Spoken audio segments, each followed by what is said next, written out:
Bonjour, c'est Gilles sur boursicoté.com. Voici l'analyse technique du CAC 40 pour cette séance du 8 octobre 2014. Pour être honnête avec vous, je n'y croyais pas trop hier, quand je vous ai parlé de cette fameuse statistique qui donnait plus de 50% de chances d'avoir une séance baissière encore aujourd'hui, suite à l'ouverture ici de ce gap, suite à cette bougie en Morobosu. Compte tenu de la phase de baisse qui avait encore lieu donc sur les futurs, je me disais que eh bien, on aurait certainement un mouvement de rebond technique vu la forte phase d'excès que nous avons actuellement. Et bien, finalement, c'était les statistiques qui avaient raison, puisqu'après une ouverture sur un second gap baissier, deux gaps d'affilée, donc on a eu le premier gap à l'ouverture d'hier et donc le second aujourd'hui. Donc suite à l'ouverture de ce gap, les cours sont remontés ici légèrement sur un comblement, puisqu'on a marqué un point haut à 4213,11 alors que nous avions un point bas hier à 4208,66, donc on a tout juste comblé le gap et ensuite on est venu continuer ici sur un mouvement baissier et donc on a confirmé cette bougie baissière donc qui répond favorablement aux statistiques, que ce soit la statistique sur une ou plusieurs séances. Alors une petite parenthèse à propos de ça.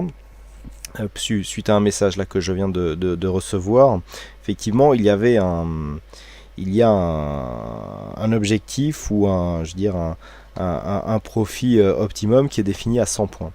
Alors ça ne veut pas dire que l'objectif sera forcément de 100 points. Ça veut dire qu'avec un objectif à 100 points, eh bien le pourcentage était réalisé dans le sens où au bout d'une séance, puisque là en fait le trade statistique il est valable sur une séance, et bien si on n'a pas atteint l'objectif ni le stop, il faut sortir de la position. Donc c'est en ce sens que la statistique est correcte, c'est-à-dire on n'attend pas forcément, c'est pas un pourcentage le pourcentage ne définit pas la probabilité d'atteindre le take profit. Le pourcentage définit la probabilité d'avoir un trade gagnant. Donc après on a un objectif à 100 points, mais c'est pas pour ça qu'on a là en l'occurrence on avait 58% sur cette séance de probabilité, c'est pas pour ça qu'on a 58% de probabilité de venir toucher les 100 points. C'est simplement qu'en réglant l'objectif à 100 points, on a 58% de probabilité, vu les configurations antérieures, d'avoir un trade positif si on est à la vente. Et bien, on était aujourd'hui dans ce cas, puisque si on prenait le trade à l'ouverture, et bien, on terminait ici sur un gain positif, compte tenu de la clôture. Donc, on est pour l'instant sur une phase de continuité, donc la tendance baissière qui avait bien été détectée. Hier ou avant-hier, je vous indiquais, non c'était hier, je vous indiquais ici une extension de Fibonacci à 4195. C'est excellent puisqu'on est venu juste quasiment ouvrir dessus, d'autant plus que nous avions ici cette zone à 4196,50 qui était très proche de l'extension de Fibonacci.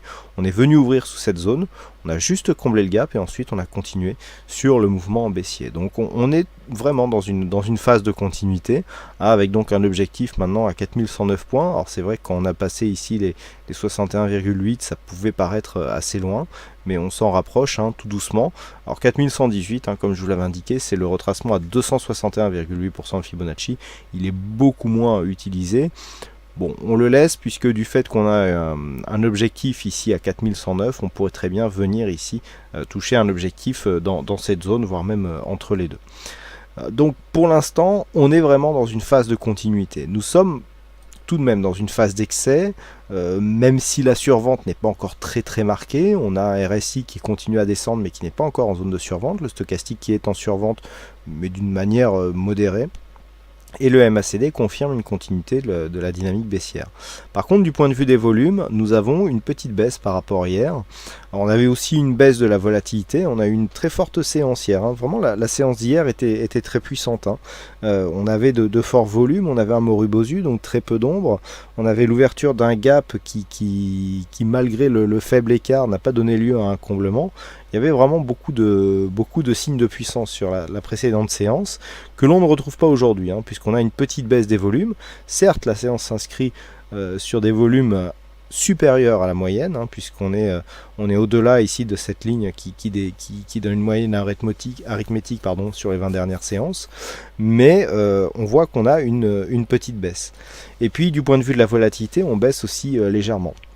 Alors, si on fait la synthèse de tout ça, on est toujours clairement dans un mouvement baissier. On est dans une phase d'excès, hein, c'est-à-dire que là, on avait une bougie, certes, qui était très ample, qui clôture à l'extérieur de la bande de Bollinger, mais là, la bougie est presque totalement à l'extérieur de la bande de Bollinger. Hein. C'est relativement intéressant. On a vraiment une configuration où l'excès est plus fort que ce que nous avions hier, alors que la bougie était plus puissante. À noter les bandes de Bollinger qui s'écartent assez franchement, donc là on matérialise bien ici le regain de volatilité qui a lieu actuellement. Donc dans ce contexte, effectivement, le mieux c'est d'attendre. Je vois beaucoup de gens qui cherchent à anticiper le retournement. C'est toujours très dangereux. Ou alors il faut vraiment avoir des setups qui ont été éprouvés, qui ont été backtestés pour réussir sur le long terme à dégager des profits sur ce genre de stratégie. Et puis on ne joue pas ça n'importe comment. On s'expose petit, on laisse une grosse latence pour placer son stop. Hein. Les stops serrés en contre-tendance, c'est une quasi-certitude de se le faire déclencher.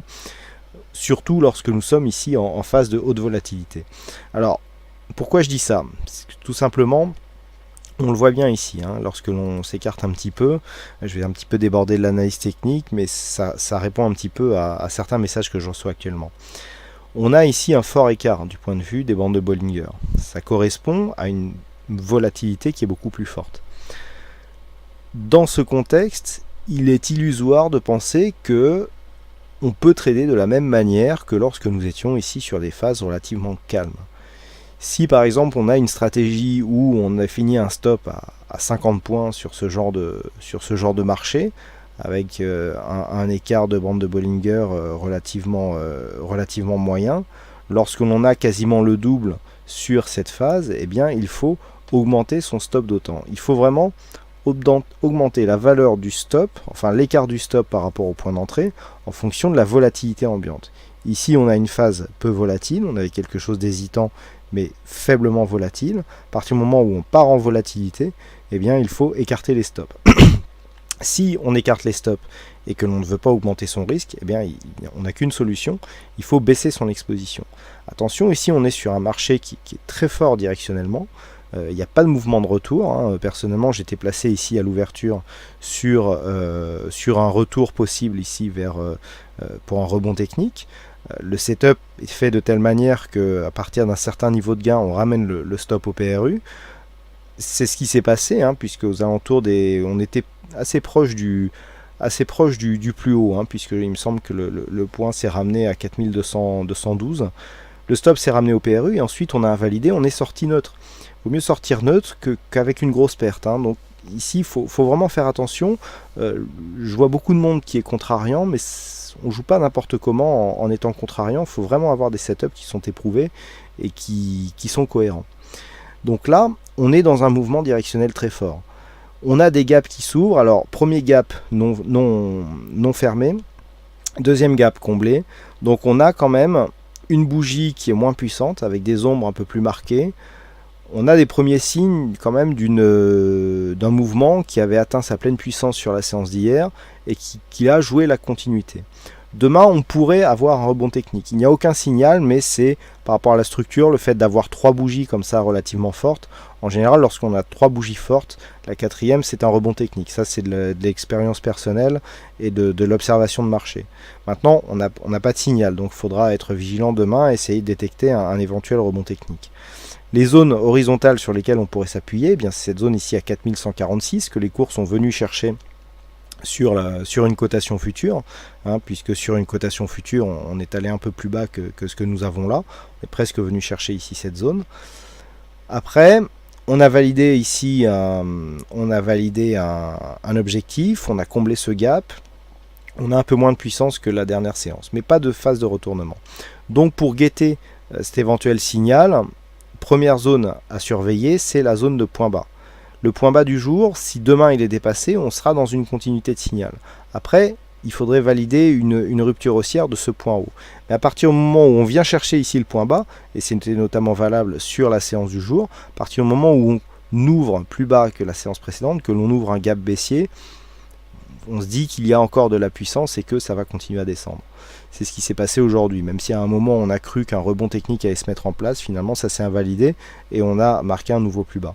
Donc demain on vise ici cette zone des 4146 points, et puis pourquoi pas on va commencer à parler ici de cette zone des 4109, puisque l'objectif est désormais vraiment à portée. Si les cours venaient à se stabiliser, je parle de stabilisation, si on par exemple on commence à osciller entre 4150 et 4195. Suite à une phase de baisse comme ça, sur une phase de stabilisation, on peut commencer à effectivement chercher des points pour jouer le retournement. Et puis, si on venait monter au-delà de ce plus haut du jour, voire même au-delà des 4227 points, et bien là, on pourrait effectivement tenter le rebond technique avec un retour sur une moyenne mobile médiane, voire plus courte si on désire protéger ses plus-values un peu plus rapidement. Voilà donc ce que l'on peut dire sur l'analyse technique du jour. Aujourd'hui, donc, il y avait encore un fixing et c'est Bono qui gagne sur cette session, donc bravo à toi Bono. Et puis en ce qui concerne les statistiques, donc les statistiques qui étaient assez baissières hier, dans une configuration qui semble la même, on a beaucoup plus on a déjà beaucoup plus d'occurrences et on a une plus grande probabilité d'avoir une séance haussière à partir du niveau d'ouverture à partir de demain. Alors le pourcentage est assez fort puisqu'on est à 67% de probabilité antérieure, enfin de constatation antérieure d'une séance haussière dans une configuration similaire, avec un nombre d'occurrences assez élevé qui nous permet je dirais, de valider cette statistique comme étant significative. Les premiers chiffres qui apparaissent sur le trade à 5 jours sont assez intéressants. On devrait avoir quelque chose d'exploitable, et donc je placerai ces statistiques dans la nuit après la clôture donc des marchés boursiers à Wall Street, et donc ils seront disponibles dès demain matin. Voilà donc ce que l'on peut dire sur cette analyse technique du CAC 40. Donc il ne me reste plus qu'à vous souhaiter à toutes et à tous une bonne soirée, bonne chance dans vos prochains trades, et on se donne donc rendez-vous dès demain pour d'autres analyses techniques sur le site boursicoté.com. Bonne séance à tous, bonne soirée et à demain.